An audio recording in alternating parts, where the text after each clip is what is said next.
Assalamualaikum warahmatullahi wabarakatuh. Selamat pagi, siang, dan juga malam teman-teman semua. Kembali lagi di pelatihan ITEBS. Kami berharap teman-teman semua masih semangat dalam mengikuti pelatihan ini. Oke, kali ini kita akan belajar mengenai pemodelan dan desain bangunan bertingkat, struktur baja struktural. Nah, bangunan yang akan kita desain sendiri yaitu kantor 3 lantai, lokasinya sama di Depok, fungsinya kantor. Sistem struktur yang digunakannya yaitu sistem rangka pemikul momen khusus. Kemudian jenis strukturnya menggunakan baja struktural. Nah, di sini kita akan menggunakan baja IWF. Untuk ukuran gedungnya sendiri itu panjangnya 25 meter dengan lebar 17 meter. Kemudian untuk jumlah lantainya 3 lantai, untuk tinggi lantainya 3,1 meter. Nah, berbeda dengan kemarin yang menggunakan beton bertulang, di sini untuk floor to floor-nya bisa kita reduksi menjadi lebih rendah.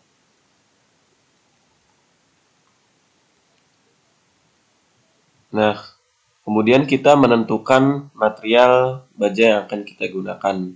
Nah, ini mengacu pada SNI 1729 tahun 2019 tentang spesifikasi untuk bangunan gedung baja struktural. Nah, di sini kita akan menggunakan baja yang sangat umum, yaitu ASTM A36 atau A36M, di mana dia memiliki densitas 7,8 gram per cc, kemudian tensile strength-nya atau FU-nya itu kita ambil 400 atau kalau di sini 400 sampai 550 MPa. Nah, kemudian F-yield-nya itu 250 dengan elongasi pada 200 mm sekitar 20%. Kemudian untuk modulus elastisitasnya 200 GPa gigapascal atau 200.000 MPa. Kemudian bulk modulusnya 160 GPa, Poisson rasionya 0,29, shear modulusnya 39,3 gigapascal. Nah, kemudian ini merupakan komponen dari baja ASTM A36 tersebut. Bisa teman-teman lihat. Nah, kemudian kita tentukan profil baja yang akan kita gunakan. Nah, di sini kita akan menggunakan 4 profil baja. Untuk kolomnya itu ukuran 500 x 200 dengan T1-nya, tebal webnya 10 mm, kemudian tebal flanknya 16 mm dengan radius flank webnya 20 mm.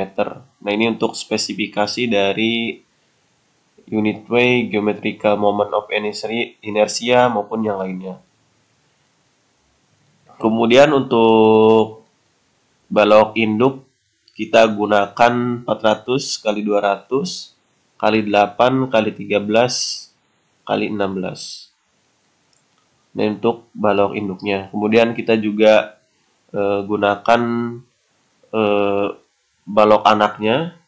Itu ada 2 profil, yaitu 250 x 125 x 6 x 9 dan satunya lagi 200 x 100 x 5,5 x 8. Nah, teman-teman bisa lihat untuk tabel profil dari wide plank, atau teman-teman juga bisa melihat tabel profil H-beam, I-beam, T-beam maupun yang lainnya itu di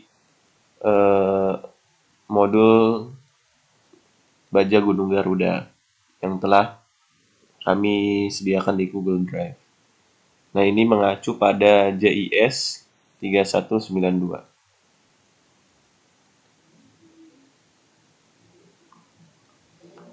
Nah, kemudian juga kita harus menentukan kekompakan dari profil baja yang kita gunakan. Sebab untuk gedung yang tahan gempa atau rangka baja yang tahan gempa tersebut, kita harus menggunakan profil baja yang kompak gitu. Dan melalui perhitungan sebagai berikut sesuai dengan SNI yang berlaku. Nah, kita tentukan apakah dia langsing atau tidak langsing, kemudian juga misalnya dari tidak langsing tersebut apakah dia kompak atau non kompak gitu. Baik dari webnya maupun dari planknya. Nah, itu harus dicek terlebih dahulu.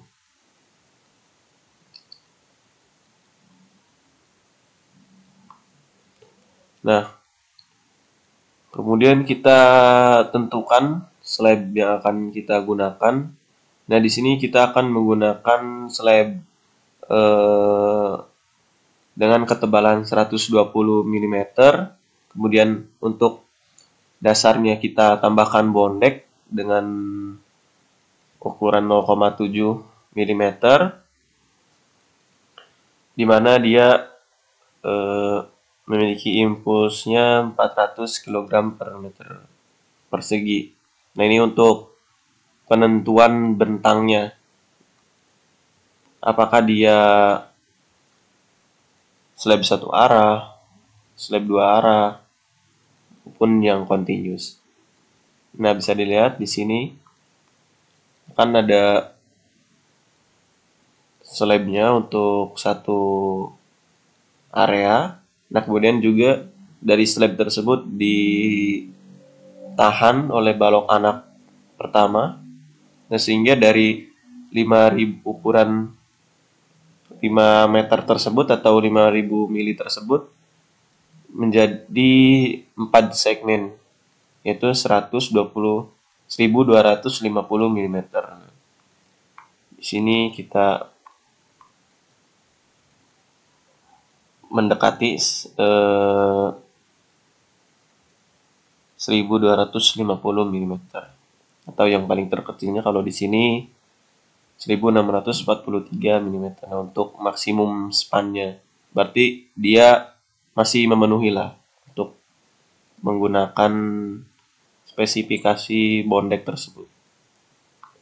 Nah, kemudian ini merupakan spesifikasi bondek yang akan kita gunakan, di mana bahan dasarnya itu baja high tensile dengan tegangan leleh minimum 560 MPa. Kemudian untuk lapis lindungnya hot dip galvanis. Kemudian untuk tebal lapis lindungnya 220 sampai 275 gram per meter persegi. Nah, ini untuk standar yang digunakannya. Kemudian untuk berat bahannya, untuk standar bahannya bisa dilihat pada SNI 07 2053 2006. Kemudian untuk tinggi gelombangnya, ini yang gelombang seperti ini, itu 50 mm. Nah, ininya. Kemudian panjang maksimnya 12 meter. Nah, ini dapat dipotong dan disesuaikan dengan kebutuhan yang ada. Nah, tadi kan kita menggunakan slab ukuran 120 mm. Berarti untuk dari sini ke atas top slabnya itu berarti 70 mm, karena di bawahnya kan sudah dipakai 50 mm. Nah, apa sih kelebihan dari penggunaan bondek ini? Nah, penggunaan bondek ini dapat mereduksi berat dari plat itu sendiri bandingkan dengan full slab seperti yang kita gunakan pada materi sebelumnya, sampai 20% walaupun kemampuan dalam menahan beban sama. Artinya dalam kemampuan menahan beban yang sama dengan full slab, tetapi untuk dari mas bangunan itu sendiri itu dapat direduksi 20%. Misalnya dalam 1 ton slab tersebut, maka direduksi 20% berarti hanya 0,8 ton. Seperti itu. Nah, apa sih pengaruhnya? Pengaruhnya itu pada nanti perhitungan analis gempa, terutama pada Besir itu sendiri. Nah, seperti kita lihat ini untuk bawah-bawahnya itu dapat direduksi atau kosong, namun dengan kemampuan yang sama.